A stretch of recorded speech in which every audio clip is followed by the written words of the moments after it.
Assalamualaikum warahmatullahi wabarakatuh. Nah, pada kesempatan kali ini kita akan melakukan pembelajaran yang membahas mengenai siklus akuntansi perusahaan jasa. Silakan menyimak penjelasan berikut ini.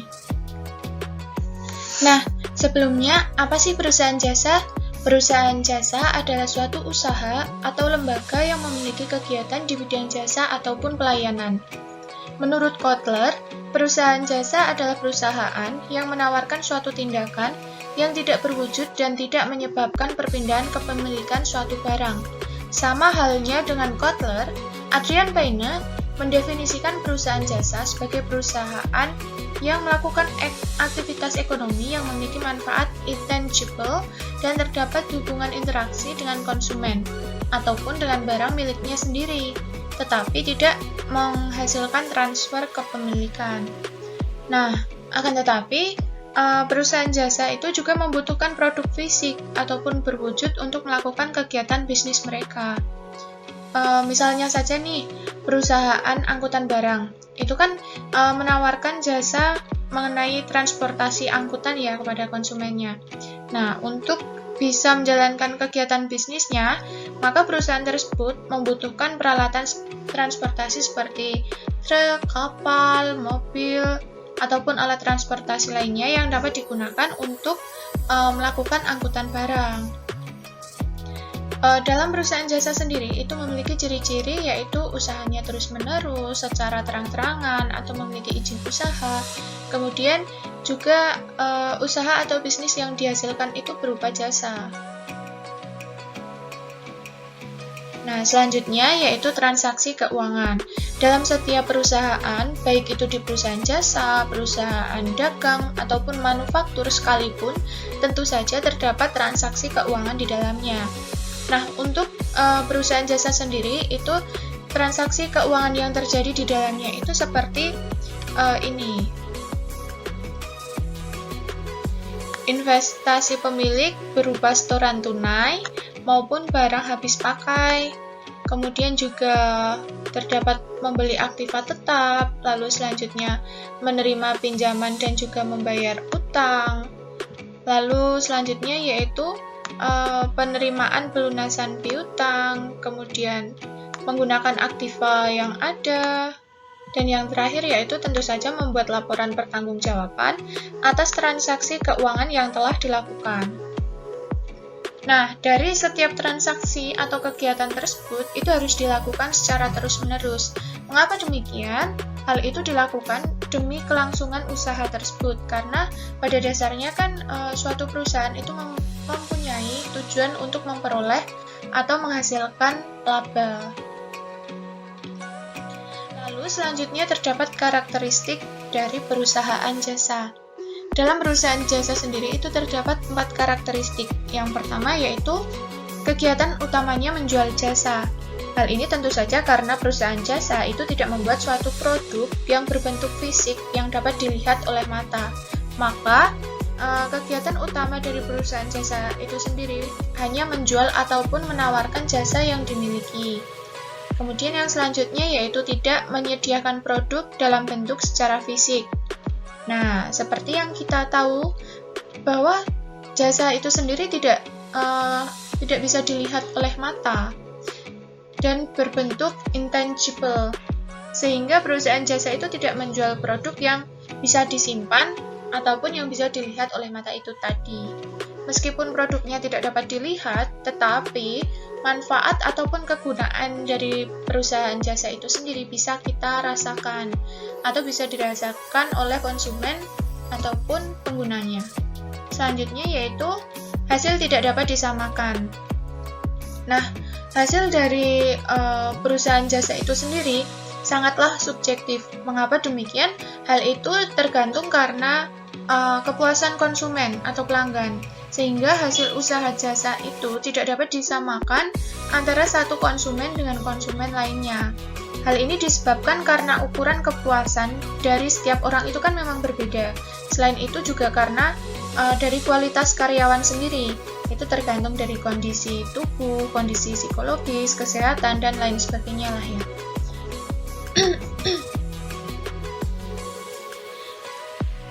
Contohnya saja, jika suatu karyawan itu bekerja dari shift dari pagi sampai sore, itu pasti pelayanan yang diberikan kepada pelanggan itu akan sedikit berbeda. Bagi mereka karyawan yang bekerja di pagi hari itu kan baru saja memulai pekerjaan mereka, sehingga kondisi tubuh itu masih fresh, masih fit, masih prima, dan psikologisnya mungkin juga belum terlalu kacau karena terlalu pusing dengan kerjaan yang dihadapi seharian. Mungkin mereka dalam melayani pelanggan atau konsumen itu akan lebih memuaskan daripada mereka yang bekerja seharian penuh, itu pasti pada sore hari akan merasa tubuh lelah, kurang fit, lalu tidak prima, dan sebagainya.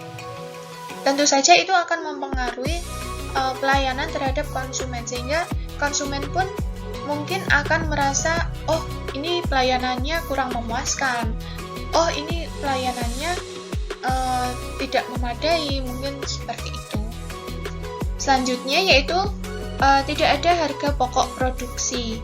Nah, karakteristik dari perusahaan jasa itu akan sangat berbeda dengan perusahaan lain dari perusahaan dagang ataupun manufaktur. Hal ini karena tidak adanya harga pokok produksi dan juga penjualan di dalamnya.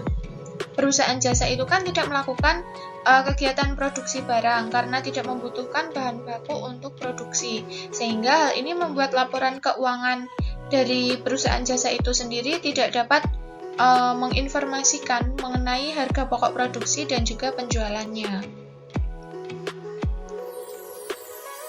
Nah, selanjutnya itu merupakan tahap-tahap dari siklus akuntansi perusahaan jasa, yang mana dalam siklus akuntansi perusahaan jasa itu tersendiri itu dapat dikelompokkan menjadi 10 tahapan. Yang pertama yaitu identifikasi dan analisis transaksi penggolongan. Nah, ini merupakan langkah pertama dari siklus akuntansi perusahaan jasa itu sendiri.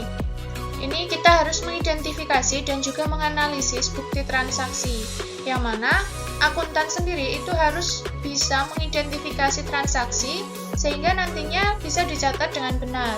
Karena tidak semua transaksi itu dapat dicatat. Dalam bukti transaksi itu ada beberapa transaksi yang tidak dapat dicatat ke dalam jurnal. Transaksi yang dapat dicatat itu yang bisa mengakibatkan perubahan posisi keuangan perusahaan, memiliki bukti dan juga bisa dinilai ke dalam unit moneter secara objektif. Contohnya seperti nota pembelian ataupun juga kwitansi penjualan dan sebagainya lah. Intinya yang semacam itu. Nah, setelah kita berhasil mengidentifikasi transaksi tersebut, kita harus menentukan pengaruh bukti transaksi tersebut terhadap posisi keuangan. Nah, untuk memudahkannya, kita bisa menggunakan persamaan matematis, yaitu seperti ini. Aktiva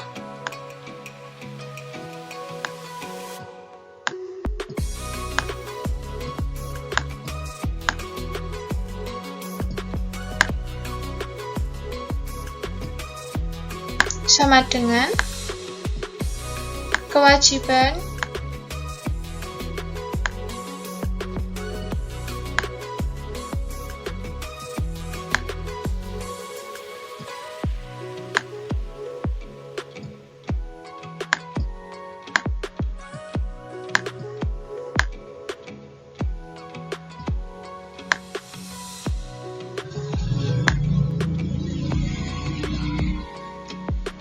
ditambah dengan ditambah dengan ekuitas.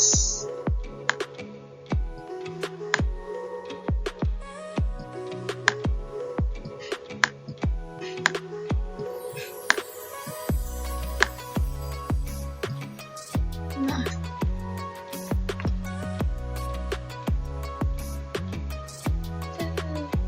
belum bersih ya. Ekuitas. Kebesaran.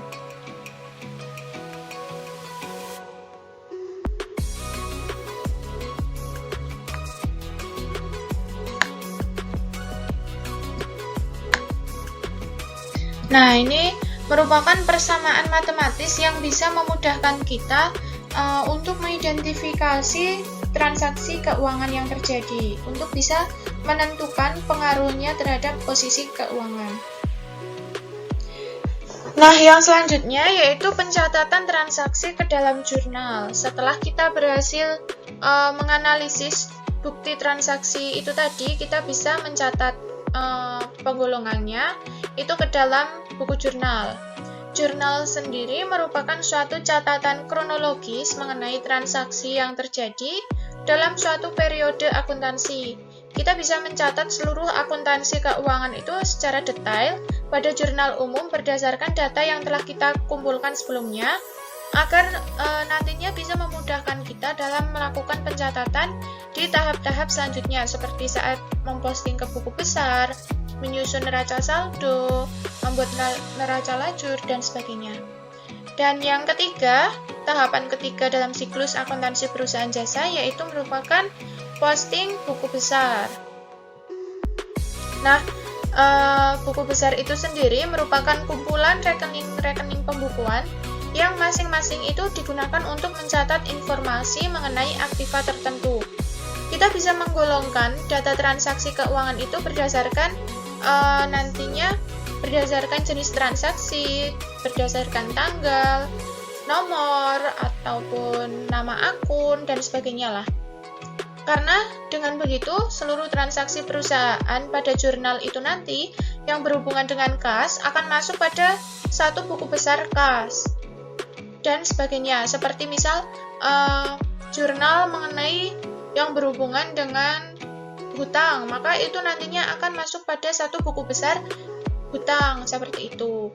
Lalu setelah seperti itu, kita harus menghitung saldo dari masing-masing akun pada buku besar untuk bisa mengetahui total nilai dari akun tersebut. Nah, setelah menyusun atau memposting buku besar, kemudian kita menyusun neraca saldo. Neraca saldo sendiri merupakan daftar saldo rekening buku besar pada periode tertentu.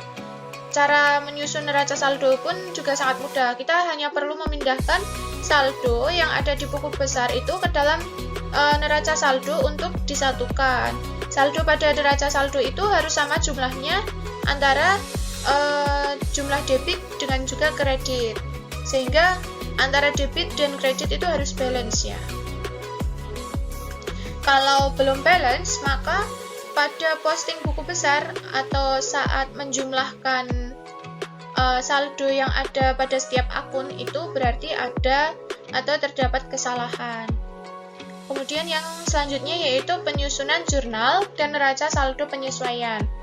Nah, jika pada akhir periode akuntansi itu terdapat transaksi yang belum dicatat, terdapat transaksi yang salah, ataupun juga ada transaksi yang perlu disesuaikan, maka itu nanti dicatat dengan menggunakan jurnal penyesuaian. Karena penyesuaian itu sendiri umumnya dilakukan secara periodik, biasanya saat laporan itu akan disusun. Kemudian nanti kita juga bisa atau wajib membuat neraca saldo kedua dengan cara memindahkan saldo yang telah disesuaikan pada buku besar itu ke dalam neraca saldo yang baru. Saldo dari akun-akun buku besar itu tadi dikelompokkan ke dalam kelompok aktiva atau ke dalam kelompok pasiva.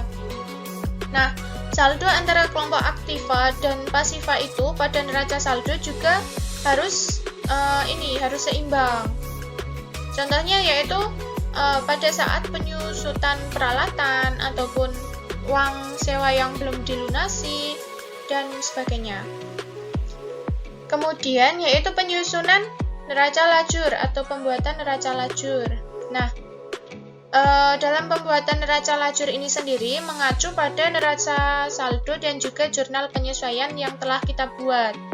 Apabila kita sudah membuat keduanya, maka kita dalam membuat neraca lajur itu bisa dilakukan dengan mudah. Neraca lajur itu sendiri memberikan informasi dalam bentuk laporan laba rugi neraca. Keduanya itu akan menjadi dasar dalam pembuatan laporan keuangan nantinya.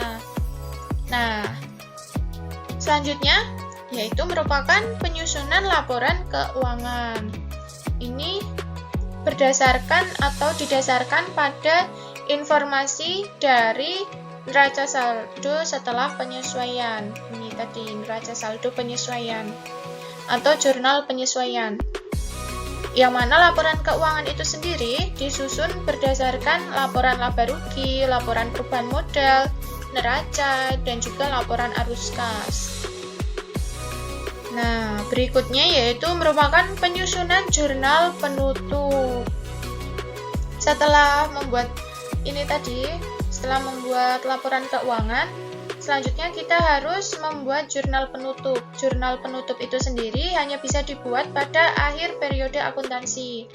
Rekening yang ditutup itu hanya rekening nominal atau rekening laba rugi dengan cara menolkan atau mengosongkan saldo, karena itu nanti membuat nihil rekening terkait.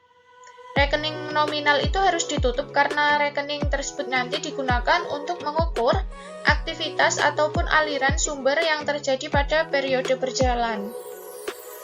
Nah, setelah kita menyusun atau membuat jurnal penutup, selanjutnya kita membuat jurnal pembalik. Nah, ini merupakan tahapan pembalikan beberapa akun yang mana itu telah ditutup untuk mengembalikan saldonya. Akun perkiraan itu sendiri dibalik biasanya merupakan pembayaran yang dibayar di muka dan juga belum jatuh tempo. Dan tahapan yang terakhir dalam siklus akuntansi perusahaan jasa yaitu merupakan neraca akhir atau awal setelah penutupan. Ini disebut dengan neraca akhir atau neraca awal itu karena sebagai neraca akhir yang dihasilkan pada akhir periode itu disebut sebagai neraca akhir. Dan kenapa atau mengapa disebut sebagai neraca awal? Itu karena nantinya akan digunakan sebagai neraca awal pada siklus akuntansi periode berikutnya. Nah, demikian yang dapat saya sampaikan mengenai penjelasan analisis siklus akuntansi perusahaan jasa. Apabila ada kurang lebihnya saya mohon maaf. Terima kasih atas perhatian yang telah diberikan. Wassalamualaikum warahmatullahi wabarakatuh.